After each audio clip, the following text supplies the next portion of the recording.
I can't keep this from you anymore. Popular YouTuber and public speaker Mohammed Hijab just got drilled by William Lane Craig on the subject of Trinity. And the way William lays it all out is just wow. The concept of the Holy Trinity is a touchy one among Christians, let alone Muslims. And most people usually want to know how it all adds up. Well, Ecclesiastes 10:10 tells us that wisdom is profitable to direct. And in a few seconds, such wisdom is what you'll see William wield against Mohammed. Before we get down to it, don't forget to subscribe and hit that notification button for more videos like this.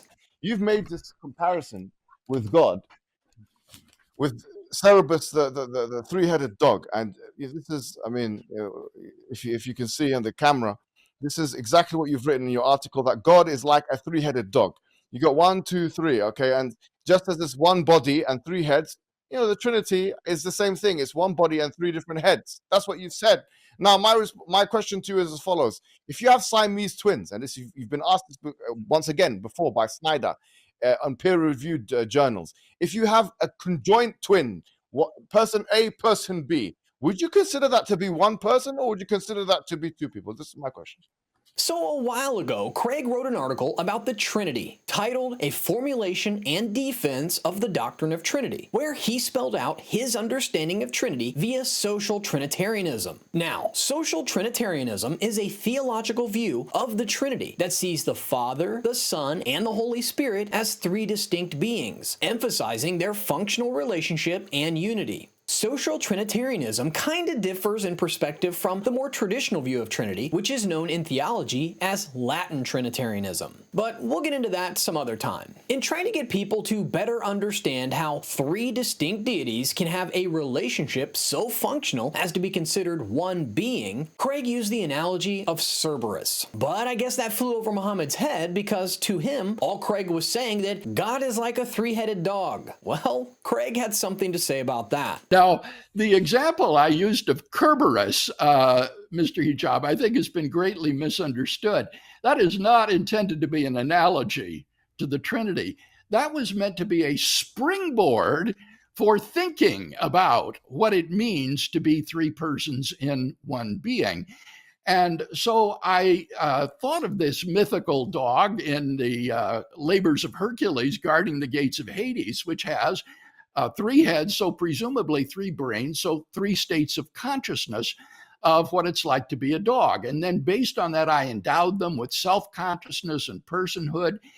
And my position would be that you have, in that case, 3 persons in one being. And it would be similar with the Siamese twins or triplets. You have 3 brains, 3 centers of self-consciousness, and so 3 persons. Now, in the case of God, he doesn't have a physical body. So what I argue there is that God is an immaterial spiritual substance or soul who is so richly endowed with cognitive faculties that he has 3 sets of cognitive faculties, each sufficient for personhood. And therefore, there are in God 3 centers of self-consciousness, and that would be a model of what it is to talk of God as an immaterial tripersonal being. Mohammed, you've got 2 minutes, 10 seconds. Yeah.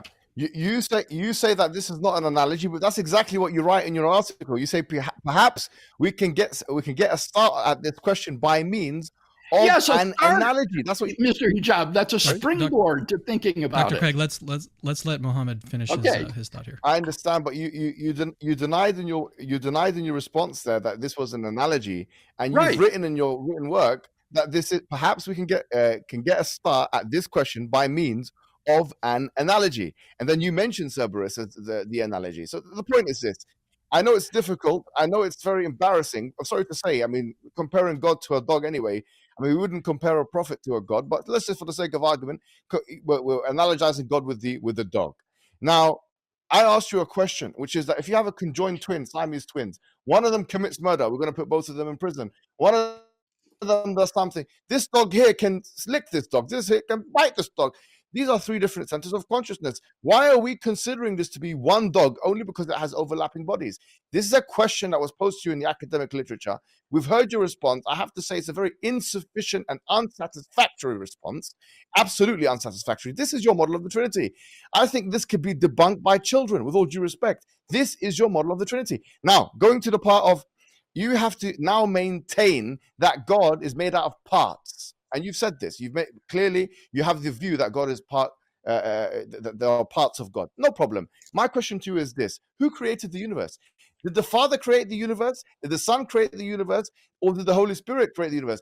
Who is responsible for the creation of the universe? Well, I'd say you don't need to be a philosopher to understand what Craig's talking about here. But clearly someone definitely needs a crash course in philosophy, specifically on analogical reasoning. I actually thought Craig's response was great. Not because I'm just blindly taking sides, but because it's articulate enough to convey understanding to pretty much anyone who's willing to entertain the possibility, and not someone who's just trying to score some points. You can see what I'm saying play out as Mohammed begins his counter-argument, if you can call it that. We don't really have enough time to dissect Craig's article and get into it piece by piece, but I'll tell you this. The moment you read it, you'll know Mohammed's running off on a complete tangent here. One of the defining moments of that article was when Craig said that all analogies fail in adequacy where the Trinity is concerned. Besides, how do analogies work again? It's simply using a common and easily understandable thing to explain quite another thing that's similar but more complex. Nobody is saying that God is a three-headed dog. I mean, I believe if Mohammed could just understand how analogies work, that he probably wouldn't think one of the Godhead could just go off on their own and begin to do their own thing.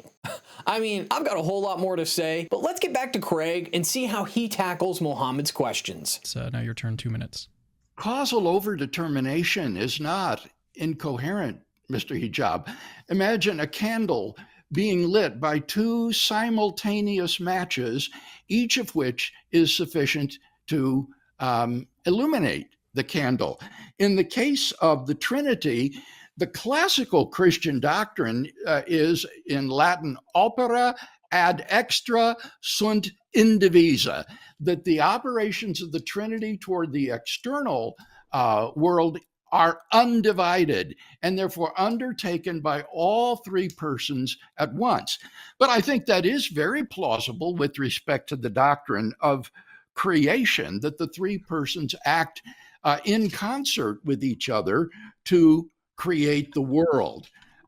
So they're all responsible for the creation. And in the New Testament, creation is ascribed both to the Father and to the Son.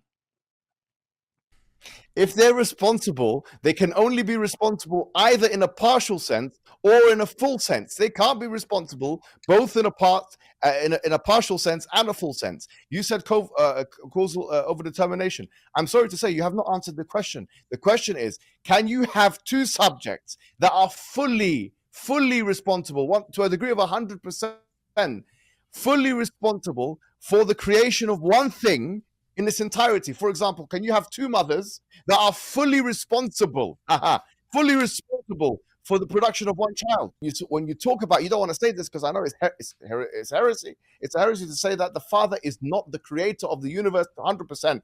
But that's what you have to say to avoid contradiction. So why don't you say that? Maybe the real issue here is the religious difference. But again, Craig hasn't gone all Bible man on Mohammed. It's all from a philosophical perspective at this point. And yet Mohammed fails to see that analogies do not mean the subject of comparison is the same as the object. Using the instance of two women coming together to create a child as a basis for his point is wide of the mark, for the simple fact that that's biologically impossible for it to happen. I mean, in movies, we've seen Navy SEALs break into terrorist dens in a coordinated effort and wipe everyone out in a matter of minutes. But each member is working like the part of a machine. You know, they're all achieving one goal. Who achieved that goal? Was it the captain or was it the team? Genesis 1:2 says, "And the Spirit of God moved upon the face of the waters." Genesis 1:26 says, "And God let us make man in our image after our likeness." It tells us that the Trinity was very much present and active throughout the process of creation.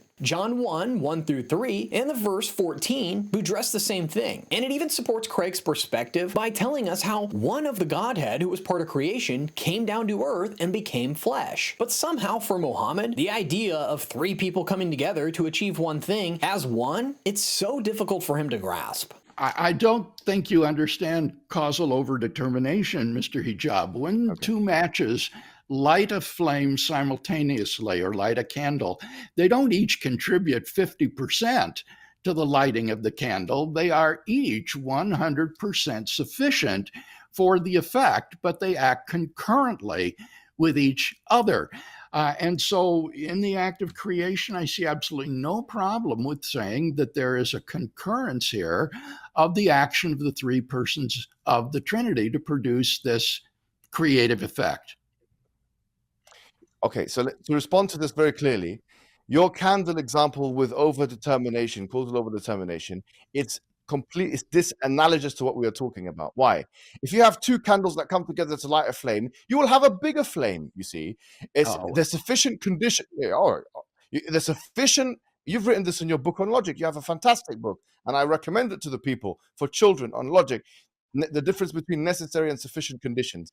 What is required for the lighting of a candle, what is a necessary condition for the lighting of a candle, is not achieved with the lighting of two candles. What is required for the creation of the universe is not achieved with the creation with two creators creating the same universe. So I'm saying it's disanalogous because we're talking about the flame, and the flame here is a product of the two lights that you've talked about, which is a bigger flame. I'm saying now each atom, each a quark, each whatever it is in the universe, a proton, electron, how is it conceivable, possible, intelligible that there can be two subjects that are fully responsible for each of those things to a degree of 100%? How is it possible that I can go to the gym and pump 100 kilos and somebody else can pump the same 100 kilos? Ironically, Mohammed seems to have an endless supply of examples that are disanalogous to the issue at hand. I mean, using two matchsticks to simultaneously light a candle produces a bigger fire? Seriously? Besides, how do we know that the sufficient conditions required for the creation of this universe requires a single creator? Are we still talking about three people in one here? Or are we still talking about three people acting as one? These three beings have been together from the beginning, and I think Mohammed would agree that God is wise beyond comparison. So, does he think that it's right that to create the universe, a wise God would have brought Jesus and the Holy Spirit along just for the ride? Hey, just for the sake of it. Again, it's important to remember that no analogy can do the Trinity justice. However, like Craig said in the beginning, these analogies, and there are lots of popular ones, can help us understand how the concept of three-in-one God works.